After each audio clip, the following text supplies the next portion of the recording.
We have no hydraulic fluid left. All systems are down to 0. All 3? Close the throttles. Close them off. Pull them all off. I can't pull them off or we'll lose it. That's what's turning you.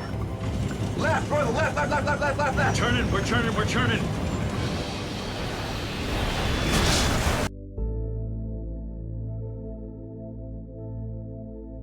An engine that passed 6 inspections in 17 years came apart at 37,000 feet. Within seconds, a jet carrying 296 people lost almost every way it had to steer. No rudder, no ailerons, no flaps. Its own designers built in triple redundancy, so a failure like this could never kill all 3 flight control systems at once. It did anyway. 41 minutes later, in a cornfield outside a small Iowa airport, 111 of those 296 people didn't survive the landing. Among them, a mother whose 2 young sons walked away without her, and the 25-year-old commissioner of a professional sports league traveling that day with his deputy. One of them made it out of that cornfield, the other didn't. This isn't a freak accident story. That's what makes it one of the most consequential cases we've ever covered. The defect was smaller than a grain of rice. It hid inside that engine for almost 2 decades. Inspectors checked it, cleared it, checked it again. What happened in the cockpit after that bang, the choices, the improvisation, the refusal to accept the airplane was finished, didn't just decide who walked out of that cornfield.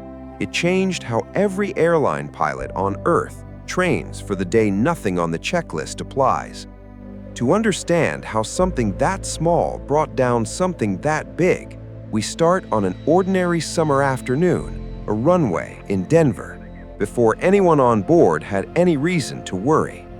Before we move on, tell me where you're watching from and subscribe. Al Haynes had spent 33 years flying for United. Sit next to him in an airport lounge, he probably wouldn't mention a single year of it.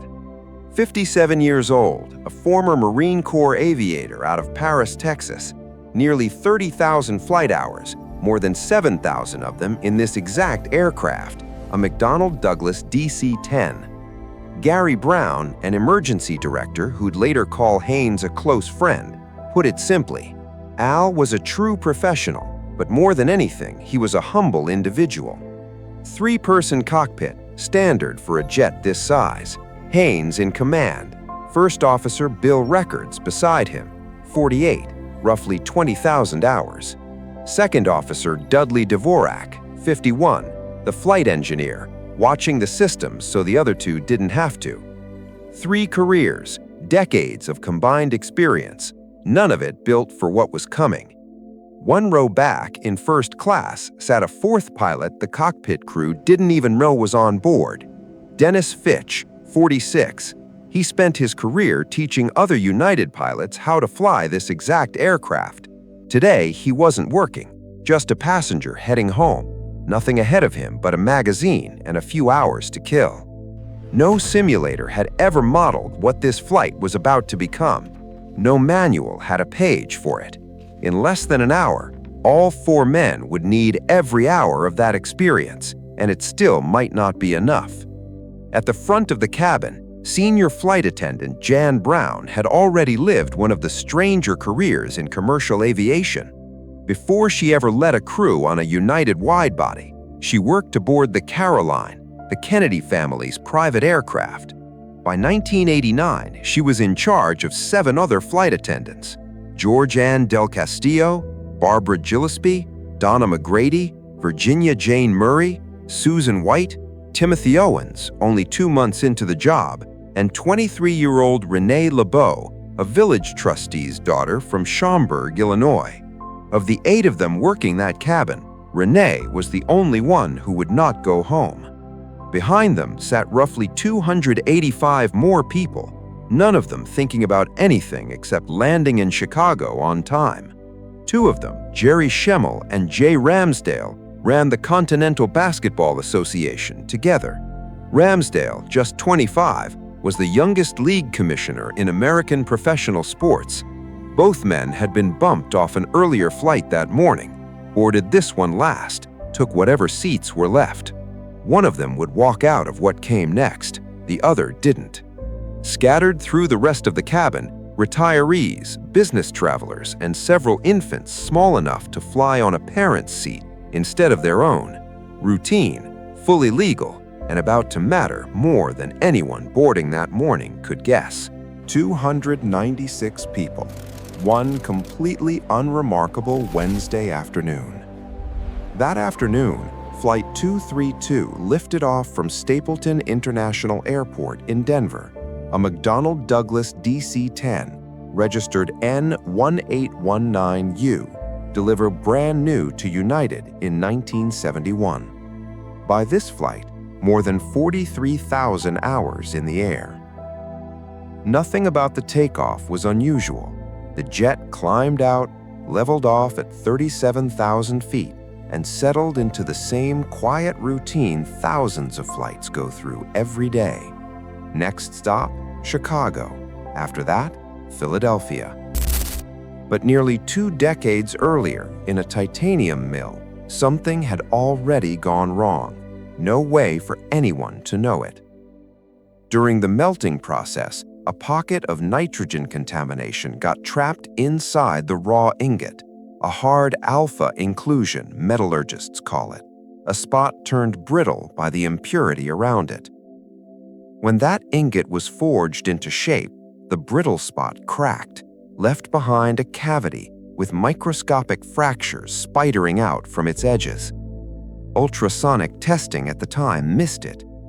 That disc, serial number MPO00385, was finished and installed in a brand new engine in late 1971, the same number 2 engine that 17 years later was now mounted in the tail of the aircraft flying Flight 232.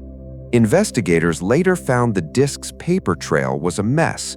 Records pointed to 2 different rough forgings carrying that same serial number through the factory floor.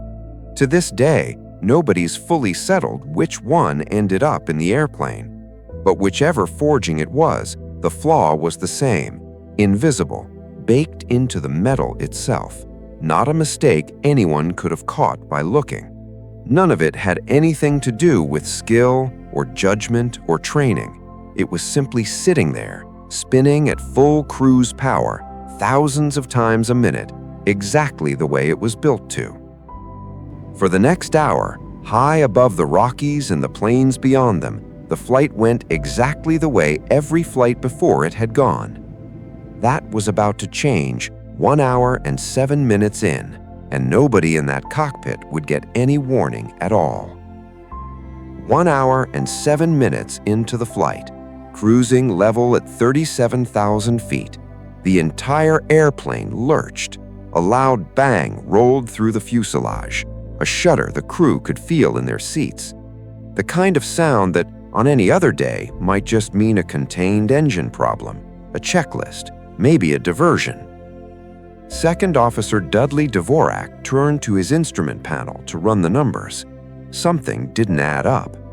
All 3 hydraulic gauges, each one a completely separate, physically isolated system, built that way specifically so a single failure could never take all 3 out at once, sat at 0.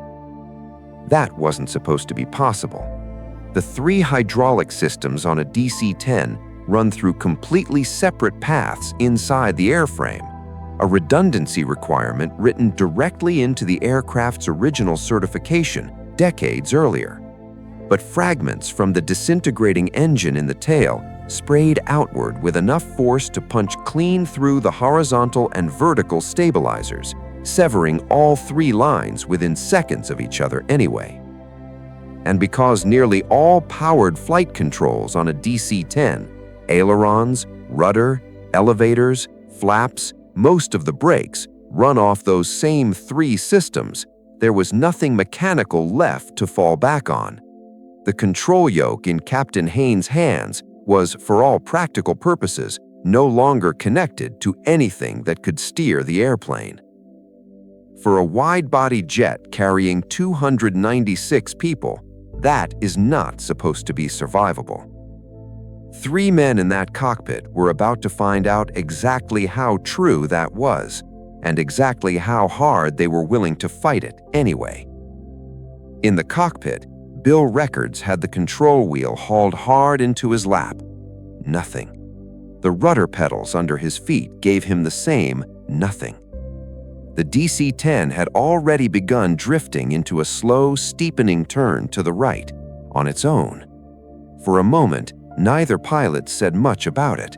There wasn't yet a way to put into words what they were watching happen. Then Haynes reached for the only levers still connected to anything that worked, the 2 remaining wing engines, and pulled one back. The nose dipped slightly. He pushed it forward again. It rose. Nobody had trained him to fly a jetliner this way. Until that afternoon, nobody had ever needed to. 7 miles up, word of the emergency had already reached the back of first class. Dennis Fitch, the United training captain who spent his career teaching pilots how to handle this exact aircraft, felt the bang and understood, faster than almost anyone on board, how serious it probably was. He flagged down a flight attendant, passed a message forward, an off-duty DC-10 instructor willing to help if they wanted him. Haynes' answer took less than a second. Send him up. There was no spare seat waiting. Fitch dropped to his knees in the narrow space behind the 2 pilots, wedged between Records and Haynes, close enough to reach the throttle levers, nowhere to sit. Haynes gave him the only job left to give: control the thrust, by hand, on 2 engines that could no longer be trusted to respond the same way at the same time. 4 men, one of them a passenger minutes earlier, were now the only thing standing between the other 292 people on board and whatever came next. Once he had the throttles, Fitch didn't get to rest. The airplane wouldn't hold level flight. It had settled into a heavy, repeating rhythm, climbing, slowing, dropping its nose, picking up speed, climbing again, like a boat riding one long swell after another. Every cycle cost them roughly 1,500 feet. Nobody needed a gauge to know it. They could feel the airplane rising and falling in their stomachs. Fitch muscled both levers by hand, working 2 engines that no longer moved together for as long as it took. At that point, none of them could have guessed how long that would be. Haynes was working 2 problems at once: flying, or trying to, and talking. Minneapolis Center took the call first, then handed the flight off to Sioux City Approach, a name none of the 4 men in that cockpit had had any reason to think about that morning. Controllers on the ground began feeding them headings and distances, whatever they could offer an airplane that, by every normal rule of flying, shouldn't have still been in the air. United's own dispatchers patched in from San Francisco, too. Nothing written down for this. No page in any manual covered a jet with every hydraulic line severed at once. If you'd rather listen than watch, the full audio documentary is streaming now on Spotify. Links below. Cockpit and ground were solving it together in real time, with no instructions to fall back on. Somewhere over Iowa, with no hydraulics left to work with, the landing gear finally came down the only way it still could, dropped by gravity alone, free-falling into place because there was no pressure left anywhere in the system to lower it any other way. The flaps and slats that normally slow a jet down for landing stayed exactly where they were, retracted, useless, stuck. Whatever runway they found, they were going to hit it well past the speed this jet was ever built to land at. Sioux City's controllers had lined them up for runway 31, 9,000 feet of concrete, wide enough to forgive almost anything. But this crew could barely turn left at all. By the time anyone admitted that out loud, there wasn't room left to get there. What was actually in front of them was runway 22, 6,888 feet, closed for more than a year, its instrument approach shut down long before that afternoon, a painted yellow X marking a threshold nobody was supposed to land on again. In the cabin, Haynes came on the PA, told the passengers as plainly as he could manage that the landing ahead would be rougher than most of them had ever felt.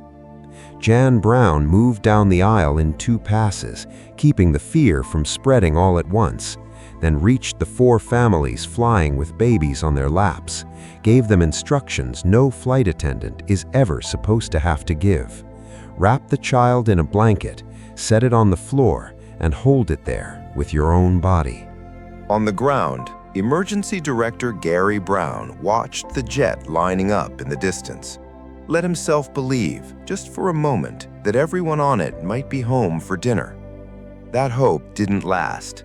In the final 100 feet, the nose dropped and the right wing came down with it, the same wing that had been fighting them the entire descent. Fitch shoved both throttles to full power, one last attempt to level the airplane. On the cockpit voice recorder, in the last seconds anyone would speak, Fitch can be heard calling out, "Back, Al." Left, roll, left, left, left, left, left, left, left. We're turning. Then Haynes hammering the same word over and over as he fought the throttles. Left, left, left, left, left, left. The ground proximity system cut in. Whoop, whoop, pull up. Haynes to the cabin. Everybody stay in brace. One more warning. Then just God. Then the sound of impact.